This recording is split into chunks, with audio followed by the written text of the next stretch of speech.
How does the actions that we've seen being taken by the West and its allies really differ to other sanctions and actions that we've seen previously? I think it's a good question. The type of sanctions we're seeing, we've seen in other programs like with Iran.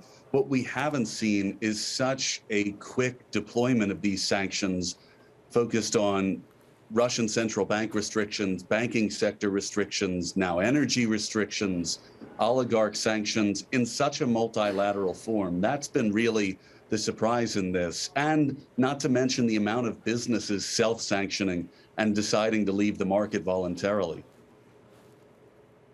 Notwithstanding the latest sort of glimmer of hope that there might be, new opportunity for diplomacy or compromise in this conflict, what really gives governments the most, I guess, bang for their buck when it comes to these sorts of sanctions? I think the real question has to be asked of what are the intentions of these sanctions. Historically, sanctions are designed to force a change in behavior. As we've seen, the threat of sanctions were pretty heavily telegraphed over the last few months to try and keep Russian forces outside of Ukraine. That clearly hasn't worked. If you look historically at the sanctions and their usage related to Russia, sanctions were imposed in 2014 related to Russia's annexation of Crimea. The condition of sanctions being lifted was the return of Crimea to Ukraine. Again, another scenario where you're not really seeing that working. At this point, it is a question of what are we looking for the sanctions to do? And I think the punchline is really inflict as much harm on the Russian economy as possible to further isolate Russia essentially from humanity.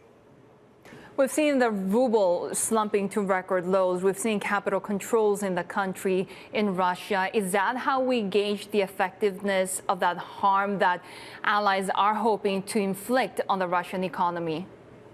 The sanctions are definitely working if your measure is economic impact. That's a certain. And looking at the numbers coming out of the Russian economy, I think that's a pretty safe statement to make.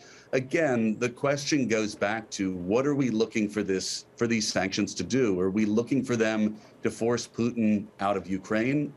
Are we looking for them to force Putin out of power?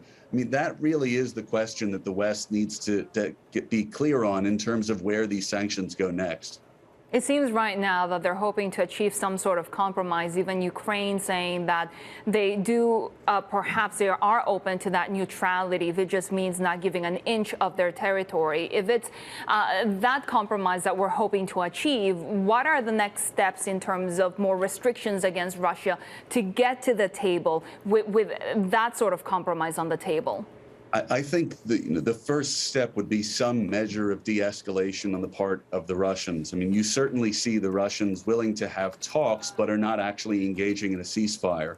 I think the sanctions will continue until there is some form of de-escalation or mutual agreement between the Ukrainians and the Russians. And there are more sanctions levers to go. We just saw yesterday the announcement that the U.S. would suspend further purchases of Russian energy. The U.K. followed suit and will wrap that by the end of the year on the heels of Canada making that announcement last week.